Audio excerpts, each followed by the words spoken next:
Welcome to Connect, Curate, Create, where we're on a journey through the arts and creative industries. I'm your host, Dr. Tim Butcher. If you're anything like me, you love learning about art and creativity. In each episode, I ask artists and creatives how they navigate life, work, and more besides. They generously share their stories and offer invaluable insights that you and I can put into action. As the author of Creative Work Beyond Precarity, I blend my mission to give artists a fair go with my academic smarts, to ask the questions that draw out lessons we can all learn from. I was trying to articulate, what it is I'm trying to get into sound. And I came to the conclusion that maybe I was going down a rabbit hole and I was too insular and too super fixated on trying to achieve something. And maybe I needed to just take a pause, relax, and get some new perspectives. You might just grasp it and catch it, and it's knowing when you're onto that. I suppose I'm on this. Have this objective to create something that's authentic, and you can hear authenticity in music. So yeah, I think there's something to be said for just putting things out there, reaching out, and seeing where it takes you. It's great. It's amazing. In this episode, I talk with Chris Hastings, a self-confessed relapse creative who practices as Noosa Sound System and is based in Queensland. Chris shares his inspirations and influences and the recent evolution of his practice. He offers deep insights into straddling the different worlds of his day job and his audio practice, his explorations of sound, and how connecting with other artists is empowering him to take his work further. Be sure to also check out the show notes for highlights and links that you can use to shape your own journey. This is the final interview of Season 1, but stick around for episodes 11 and 12, when I'll draw out some of what I've learned so far. And we're already recording Season 2, which will follow hot on the heels of this one. So if you enjoy this episode, follow us on your favourite podcast app and tell your friends about Connect, Curate, Create. Hey, welcome back to the podcast. So this is episode 10 of season 1. This is the last episode of the season. And this week, again, I am remote. I am in very cold Tasmania speaking to Chris Hastings, relapsed creative in Queensland. So, Chris, I'm sure it's a little bit warmer where you are. And it is that time of year when I wish I still lived in Queensland. But welcome to the podcast, Chris. Thanks, Tim. You should pay us a visit anytime, mate. It's a nice warm day here, as usual. So thank you. Thanks for inviting me, Tim. Great stuff. Well, so tell me, relapse creative, what does this mean? I think it's a great phrase, but it's brand new to me. So tell me what it means.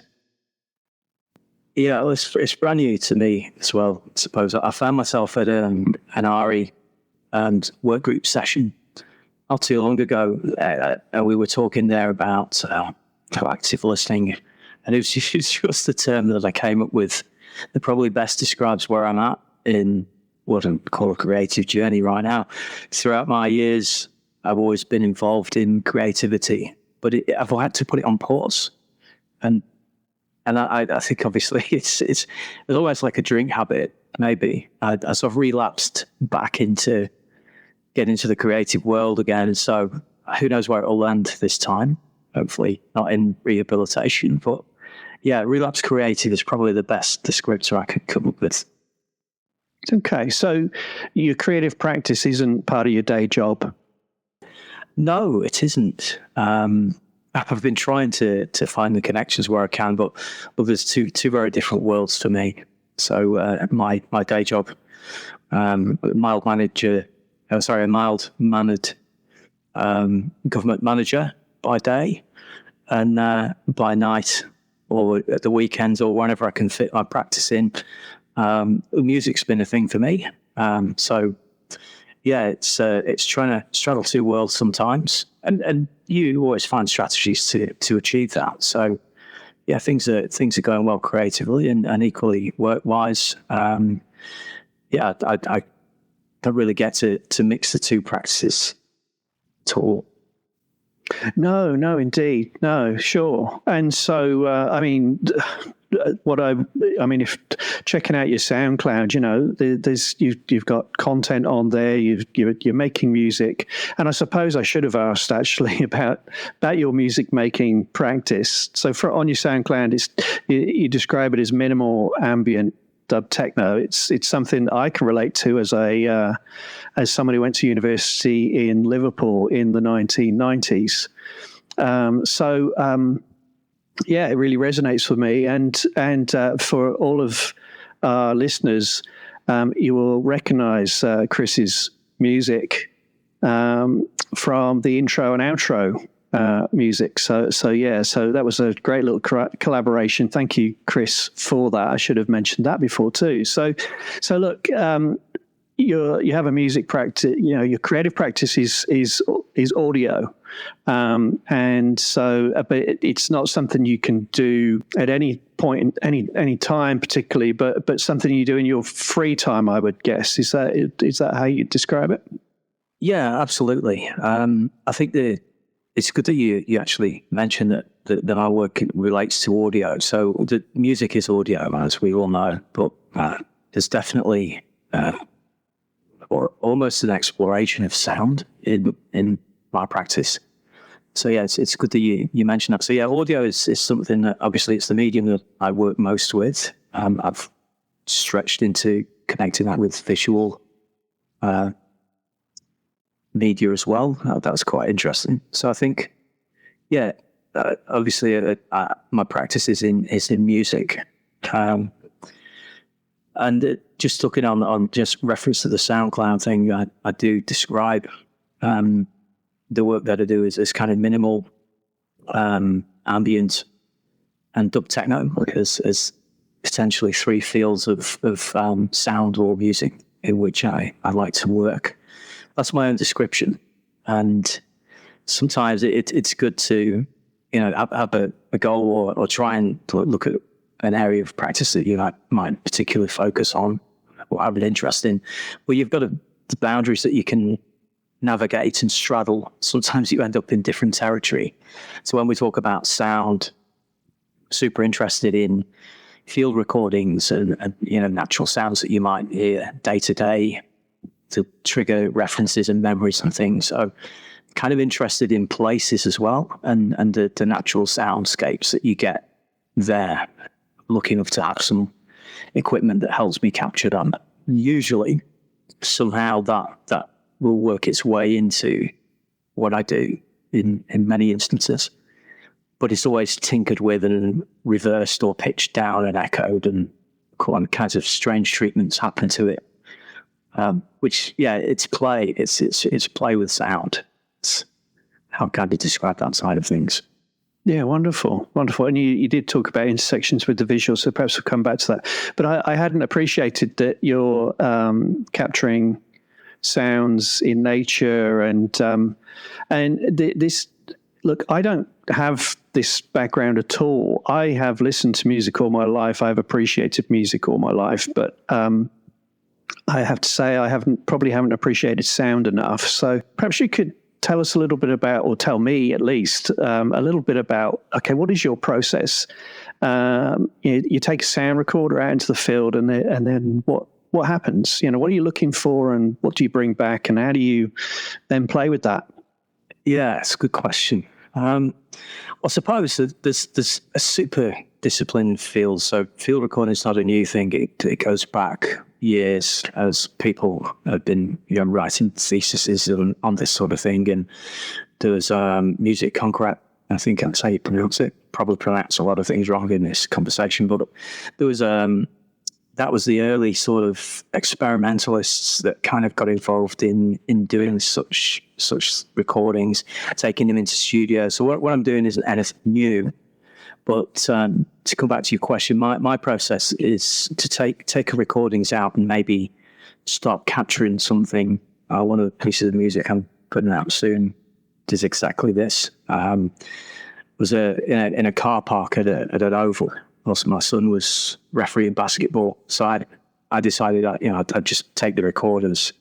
There's a beautiful sunset in this space, and there's kind of like a natural silence to the place, but it's backed with trees. So you kind of got this massive stereo effect of birds at sunset ringing out across this field. So the first time I was there, I was like, God, I wish I'd brought my recorders. And the following week, I was fortunate enough to be able to go there again. So my chair, set my recorders up. I've got all these convoluted batteries and things that help them, work, and all these connections. So I was getting some strange looks whilst I was doing this. But the idea was I took some effects processors with me that kind of put these massive echoes on to things, and I had another that puts what we call a reverb on, but it's like a huge cathedral sort of sound effect. So I set the recorders up and then pushed them through these things. So I was kind of recording like a live version of what was there in a normal sense, but also a second recording of this spatial enhancement, shall we say. Anyway, recorded all this stuff, got home, and throughout the time I was there, I was making certain adjustments to kind of bend the sound a little bit. And things have these weird echo effects that pitch up and down. Sorry, I might be getting a bit too technical, but the result is that you've got a version of reality that you capture, which has got all that stereo information.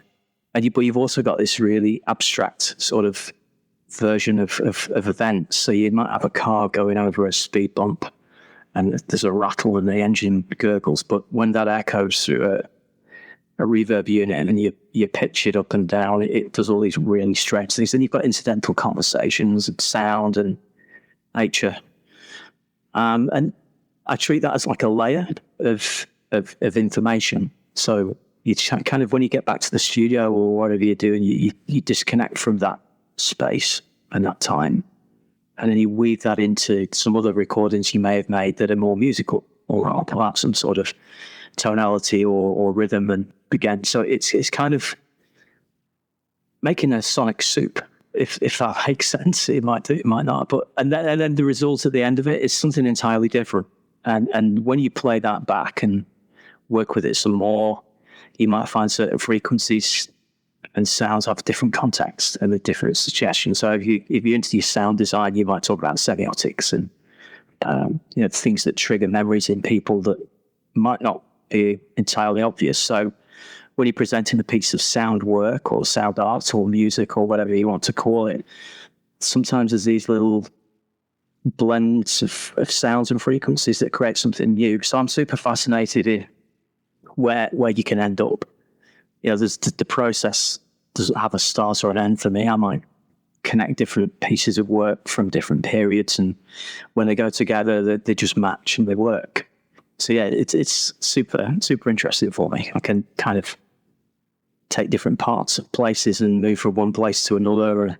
When you mix different productions into, say, like a series of tracks for a curated piece of, of like a DJ mix, for argument's sake, you can get to these other places when you mix it all together. So yes, it's keeps me very busy. Yeah. Oh wow! Thank you for sharing. I mean, I'm captivated. And talking about transport, when I transporting the listener to other places or taking yourself, that was my experience, as I say, 1990s university, going to clubs and then going to after parties and listening to dub techno. And it took me somewhere else. I was going to chill out or whatever.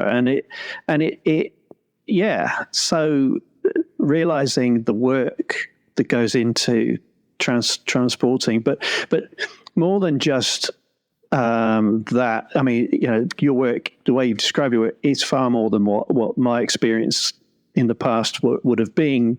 And so, as an arts practice, I guess it sounds to me like there's this story of place as well. When you say it, talking about sort of threading together, different places, spaces, in moments of time and transporting the listener there. Is storytelling, would I be right to assume that storytelling is something that you're able to do with your work? Yeah, I think it is. And, it's interesting you mentioned the 90s. And I think we both come from a similar sort of era. So, yeah, I remember the after parties and, there's the club sound, and there was always the time in the clubs, and that was all that, floor to the floor, heavy sort of techno in my case, and house music, because that time was all evolving. But that was a really interesting time, early 90s. There was a huge sort of collision of sounds and influences and genres of different types of music. Second Summer of Love, I think they called it. And look, I was catapulted out of school as a youth into that, to the acid house tailwinds. It was certainly an interesting time. But to go back to telling stories, a lot of what I try to do in the more sort of rhythmic and more contrived musical stuff that I do is not back to that era, because there's something very sentimental about that for me. And those times were great times. And it's interesting how that whole scene's evolved, but there's lots of, if you do your homework, there's lots of references back to those earlier genres, and there's a huge reverence for 90s techno that stands the test of time. Some of those old records are as relevant today in my field as they were years ago. And sometimes, we look at those as a reference to how it should be done.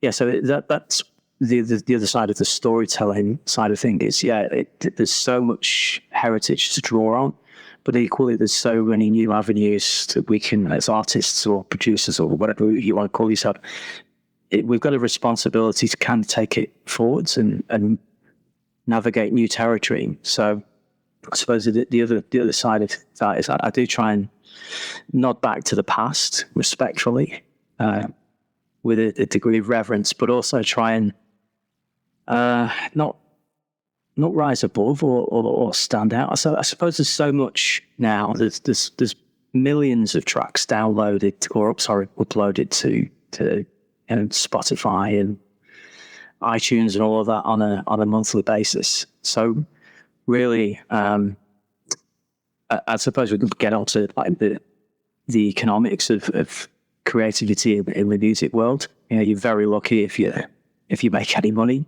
at this.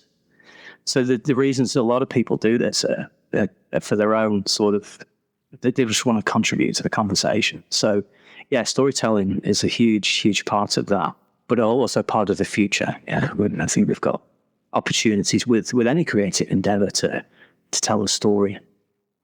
And the best art, in my view, does it makes you think. It transports you either visually or audio. Painting, it's exactly the same thing, or photography, or dance, singing, all these other wonderful mediums that we've got.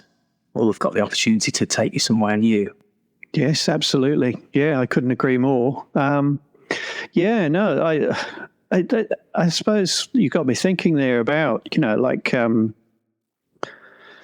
as you say, I spoke recently with Chris Donahue about hip hop dance, and how there's a history, a heritage. There's it's a strong cultural reference point, and so I suppose, look. I've got a friend in London who posted on Instagram last week that they were at a gig where there was the Happy Mondays and the Inspiral Carpets, and so like that era that you and I, that like there was that collision moment of, and particularly coming out of the part of the world where you're from, not quite where I'm from, but where I gravitated to for university, but definitely there was this sort of moment, something in a particular place in a particular time, and then for you and others to be carrying that through. And Yeah, but I suppose it wouldn't have just been that particular place. I mean, I guess Berlin and I don't know, elsewhere, particularly around Europe, but around the world, would have been, these sounds would have been, the sounds would have been resonating. Let's just to use the metaphor. But what I got from definitely our collaboration on the introduction and intro and outro tracks was when you posted to your community on Instagram. Suddenly, for me to see how around the world there are different people, different artists working with audio, just like yourself, and as you say, not just preserving the heritage, but sort of adding to the wider story, and it was something I just hadn't appreciated myself personally. But I'm sure people in your field do know all of that. So yeah, I'm trying to lead to a question, but I'm just absolutely captivated because it's a field I'm just completely not familiar with. Well, let me talk to that. I suppose that particular post. I mean, I'm not like huge on Instagram or anything for that matter. I'm a small fish in a very big pond, but I like to think I'm a genuine fish. So that the follow account or the connections I've made, they're meaningful connections, and I suppose really that point you made there about the intersection of music and connection, and it's been a more of a global thing. Back in the 90s, it was all done like on the telephone or the world we live in now is, I don't need to go on about it, it's vastly different. So access to, communications globally and very quickly is something we will benefit from. But I think the point about that and the connectivity that I'm only just learning about this. It's why I'm super interested in what you're doing with Curate Create. Because I touched on creativity for making a living, and that's not a reality for many people. But the thing I wasn't ready for, or didn't expect, when I put the album out with a label in Lithuania and another label in Spain after that. I think there's one in Belgium I'm working with as well, and now connected with people in Africa that are. I get these wonderful messages back, and the world we live in now is so different, and those connections that they come from all over the place, and you get messages in from people that are just into what you're doing, and genuinely just love that, and that's something I wasn't expecting. I've made some huge friends. I wouldn't be having this conversation with you had I not done the Grayscale album. But I've got friends in Berlin, connected with a guy in the UK. I'm working with an amazing producer in New York who's, just helped me recently up my ante and really lift my game in my production skills. But yeah, the opportunities to, like you say, connect and work together on new things or help each other out and give each other, the support that, people that are up and coming might want, or people you revere and look up to are suddenly more accessible. So yeah, I think there's something to be said for just putting things out there, reaching out and seeing where it takes you. It's great. It's amazing. No, fantastic. So I won't dwell in the past. I'll leave that moment in history behind. Let's get back to the ARI. So you said you went to an ARI and you sort of found a way to a way back into your creative practice. Is that right? What happened? Yes, it is.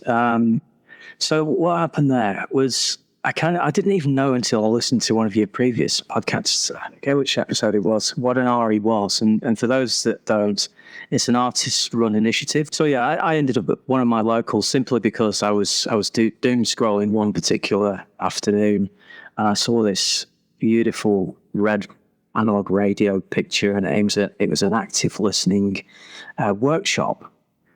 So I thought, wow, that's right up my street, that, because I kind of reached the point creatively, we all have these peaks and troughs and lulls, and I was like, I'm always trying to chase some sort of outcome.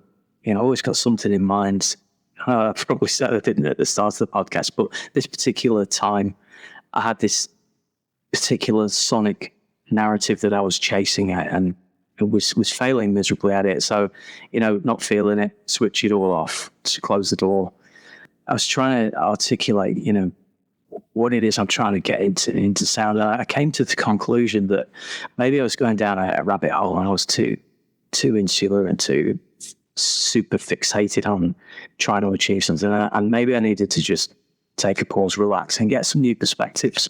So this kind of, sort of like it rang a bell for me, and I need to go to this, go and meet some people, and get out there, and maybe connect with some people and have some new conversations and get some new perspectives on art. Because I'm by profession, we've talked about this, I'm an engineer. I went to uni and looked enviously at the art block when I was studying. And I've always sort of said and joked with people I work with at work, maybe I should have gone to art college. And I went to our local place in Maroochydore, and just had this fantastic conversation with the artist that was talking about, and this was active listening. I thought I was going to go to some sort of sound related thing, but guess what? It was all about how we listen to people. And there was a First Nations representative there, the creative that was collaborating with an academic.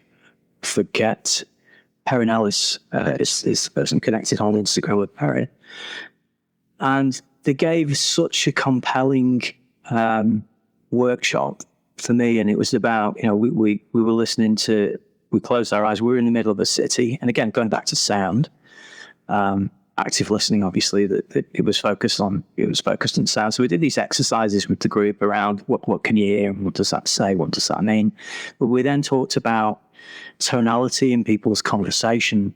Solo is super important thing for just day-to-day work. Here's where work can combine with your creative practice. I learned about tonality and inflections in language that people use. And the audio that we were listening to was by expats, historic documentaries, and Hobo Chin, one of the collaborating artists, also had done some work on talking a monologue or a narrative about the history. And we were kind of invited to listen, not to the words that were said, but the tonality and the almost a song within people's language and the way they talk for the hidden messages and emotions and feelings. And so that completely blew me away to be actually engaged in thinking about sound in that way. So yeah, I got some really great new perspectives and used that. I've used that recently in my own musical work. So it's been able to use language as another paint on the canvas, so to speak, but not necessarily in the context we might. So there's all kinds of things you can read in the way people communicate too. So that's what I got out of that. And I suppose I need to do more of these workshops and get out there more. It's one of the targets I've set for this year, is to potentially look at collaborating more or becoming less of a hermit and getting out more and maybe forging some new connections. Fantastic. Well, yeah, no, good luck with that. It's and I agree with you. It's incredible. It's going to something, being part of a group of people, going for one reason and then finding out it's something completely different. I love the emergence that comes from those sorts of things, and and being able to embrace it, and then just where that can then take your practice from there. It sounds absolutely fantastic. I suppose I was asking that question to try to get us back to the current times. And so I'll leave a link to your SoundCloud in the show notes, and there you identify as Noosa Sound System. Now, tell me about what Noosa Sound System is. Okay, good question. So, again, it started in the pandemic almost as a joke. There was a colleague. We got to the point where we were working from home. I don't know where you were during that time, and we were in the lockdown. So I brought all this equipment to Australia with me as a relapsed creative. I put it all to bed. But I wouldn't sell it. The equipment I have is quite old. Some of it's nearly as old as I am. I won't go into that. But equally, I've always sort of kept this equipment, and it's all in flight cases, and it looks professional. I've played live in the past. So a lot of my old stuff's in flight cases, and it made it over to Australia. It remains in there. So long story short, I decided I was getting bored walking around, the house in lockdown. So I plugged a few things in, and it had coincided with a colleague at work asking given me a question about one of my favourite DJs in the UK, sadly passed away, Andrew Weatherall at the time. And he said, Andrew Weatherall's favourite track, which was almost like pressing a button in the back of my head that went, remember this period and this time and this sound. And the whole thing sort of crystallized, and I started plugging things in again. And what happened? I can't just program a drum beat on this. So I took a photograph of this. I got it on there's Bunnings camp tables that you get for selling snacks on if you're ever in a sports field. I just put an old mixer on there and plugged some old effects pedals in and just cranked it all up. Some half of it didn't work, so it's in a repair pile, but some of it did.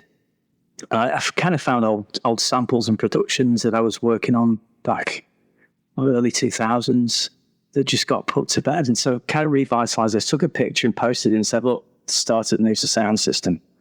Here it is. And that was the trigger point.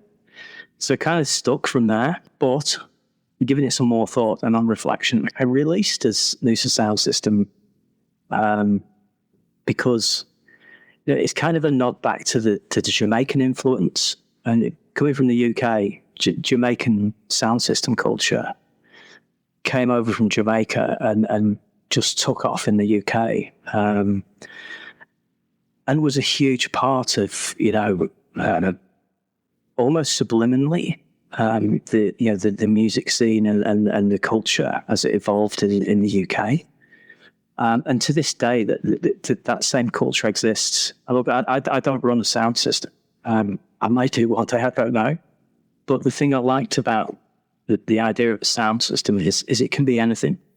And I've got to be careful here. I'm not taking a swipe at DJ culture nowadays. It is what it is. EDM, the whole DJ culture. You immediately think of people waving their hands in front of crowds of thousands of people, and they're like pop stars.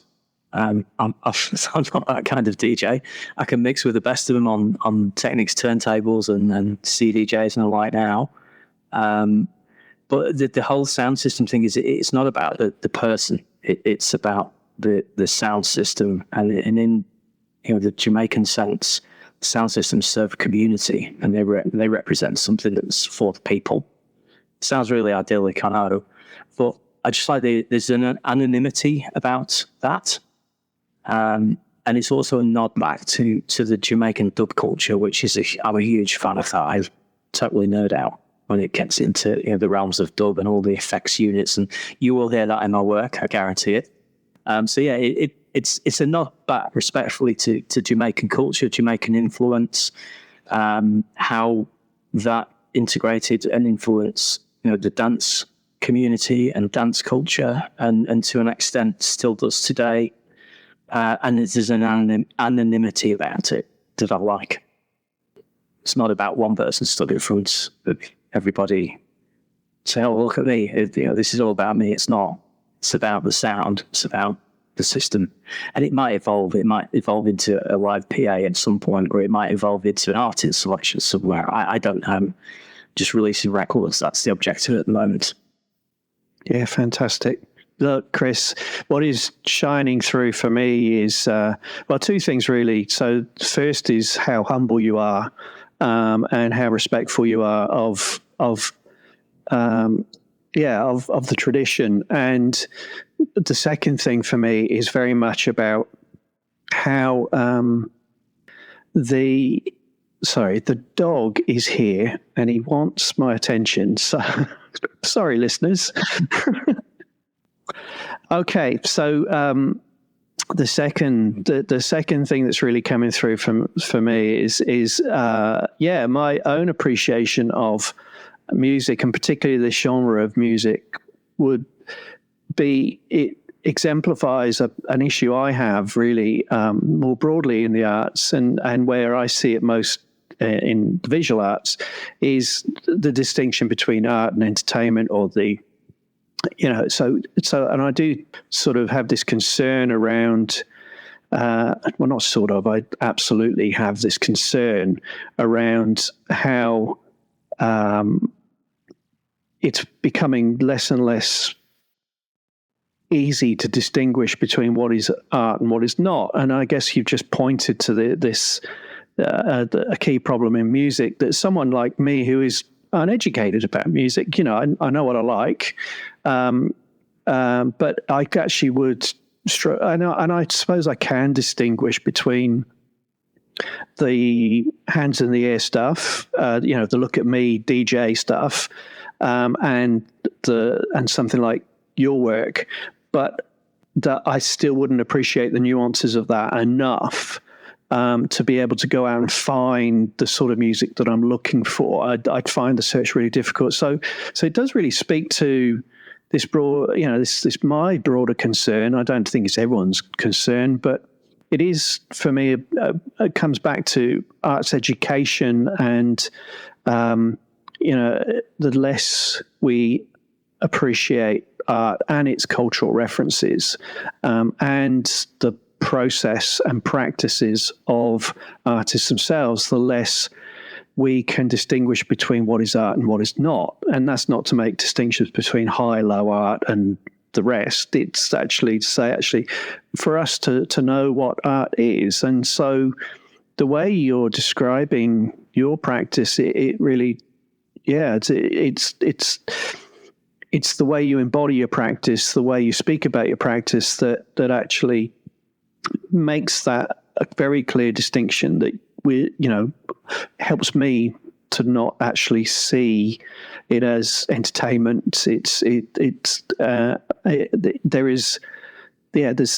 more to it, that I don't need to ask any more questions about that. It's sort of like, it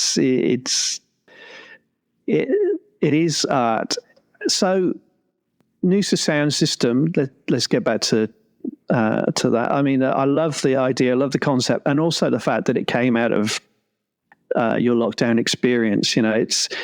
There are so many tales, I think, of people picking up pastimes, practices that they'd perhaps put away, and to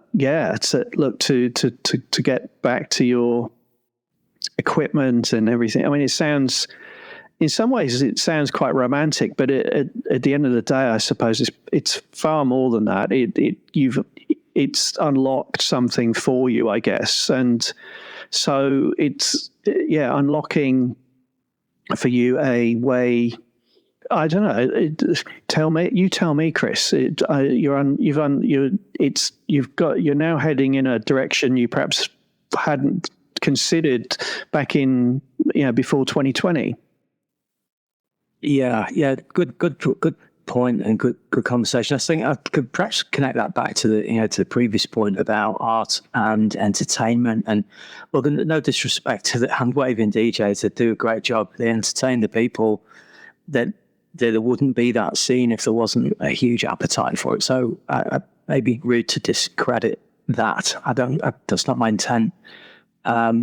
Look, art is subjective, isn't it? And just to getting into unlocking that, side of art to me, it's a personal thing.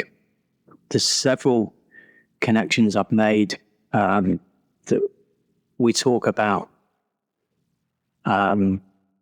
making something beautiful and authentic. And I suppose that's where I'm trying to. That's what I'm shooting for anyway. With any practice, I think the intent as creative is to improve and get better, to produce something that you can actually say, do you know what? I'm really happy with that. That I've achieved my objective. So yeah, unlocking the potential, switching equipment back on, and God, look, I've spent way more money than I should have on new equipment, and that's a point of content within the family. I drive a beat up old car. I don't have a nice new 4x4 I can take to the beach where I, maybe could have. But look, I suppose each of us as creatives have an objective. For me, it's unfinished business. I think we talked about this in a previous conversation. There's always been like unfinished business, but I'd always had this, this sound I'm chasing, or this outcome, perhaps. And it's almost as if in my pursuit of this particular sound, it's kind of following me behind, mocking me as I'm searching for it. And you'll get to a point where you might just grasp it and catch it, and it's knowing when you're onto that. So yeah, I suppose I'm on this. Have this objective to create something that's authentic, and you can hear authenticity in music. You can see authenticity in art on the wall, and you can see authenticity in a dancer that's affected what they're doing. So it's just working on your craft, isn't it? I suppose to create authentic work. And as you read and as you hear, and it's up to other people, isn't it? Whether or not they see value in it. You might think it's your best work.